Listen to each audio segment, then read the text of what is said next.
Today is May 18th, 2017. This is Tank's Vlog, the wrap up for the day in sports. The Mets were off today, but that doesn't mean there was no news out of Citi Field. It's like the Mets are a soap opera. It's a daily drama. Something comes out every day, and today there was a terrific article in ESPN.com detailing the Mets' woes of the medical staff. And finally, people are starting to take a serious look at what the Mets are doing here. What's going on? I mean, come on. I couldn't be the only one that was pointing out that there's a problem here, and it's not just bad luck that these injuries are happening. They say the strength and conditioning coach are putting too much emphasis on pumping iron. And that one of the big issues is the Mets don't have a medical guy on staff. Their team doctor is Dr. Alchuk. He's at the hospital for special surgery. I know he's the Mets are the number one customer. They should change the hospital's name to Hospital for Mets Surgery.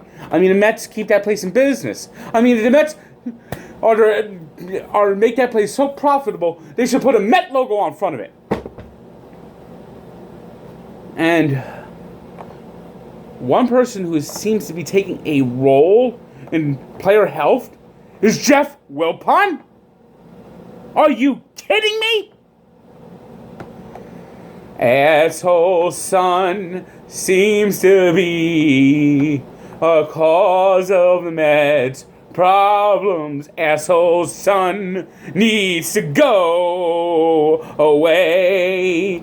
Asshole son just got his daddy's money. Asshole son doesn't know what he's doing today.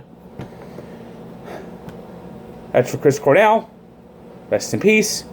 But Jeff Wilpon, oh my God. The more I hear about Jeff Wilpon, the more he sounds like an absolute total nightmare.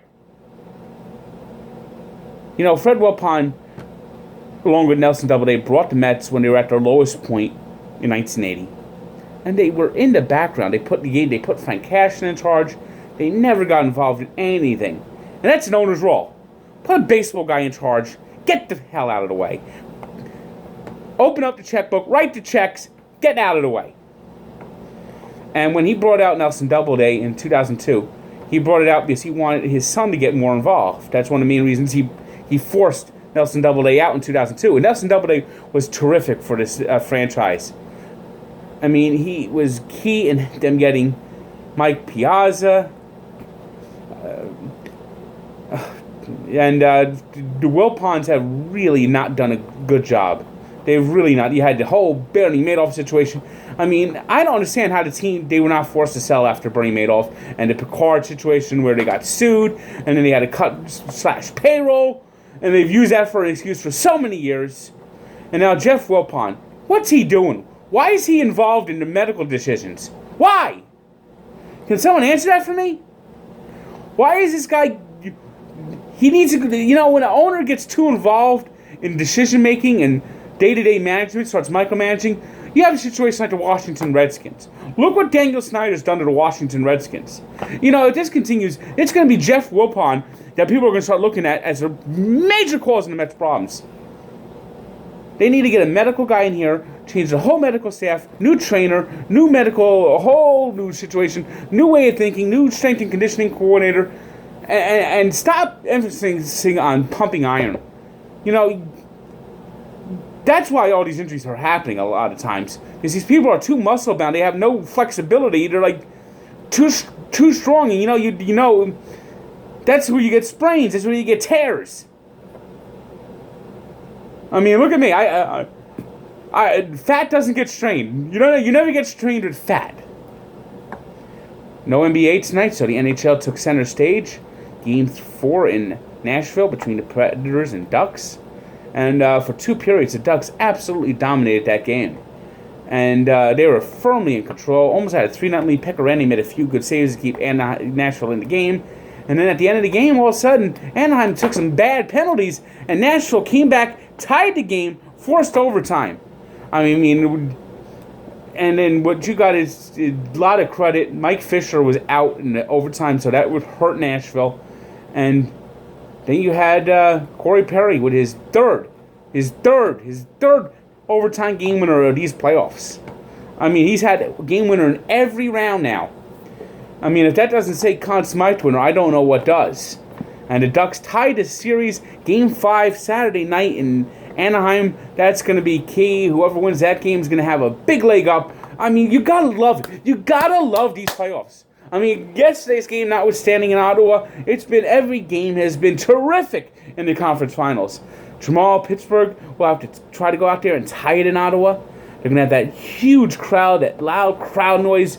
I mean, Ottawa's just really outplayed the Penguins, and the Penguins really now, this is where the Penguins got to show that championship medal. Show why they won the Stanley Cup last year, why they beat the Washington Capitals this year, why they always go far. They need to come out strong tomorrow.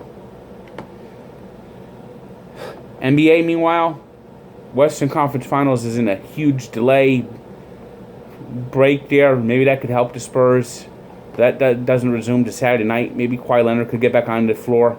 I mean, if Kawhi Leonard doesn't come out for Game 3, that's probably goodnight Irene, over.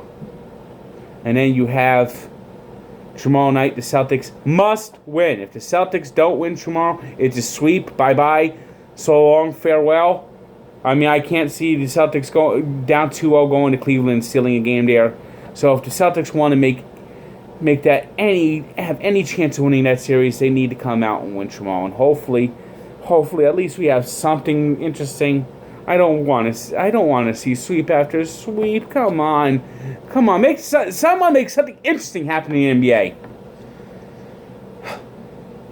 Well, before I go, I want to make a shout out to Michelle. She's a big fan of the vlogs, big fan of my blogs on Barstool. She's turning 21, so happy birthday, and hopefully the Mets get a win for you. It would be a nice present for me and you. And that's it for today. Good day.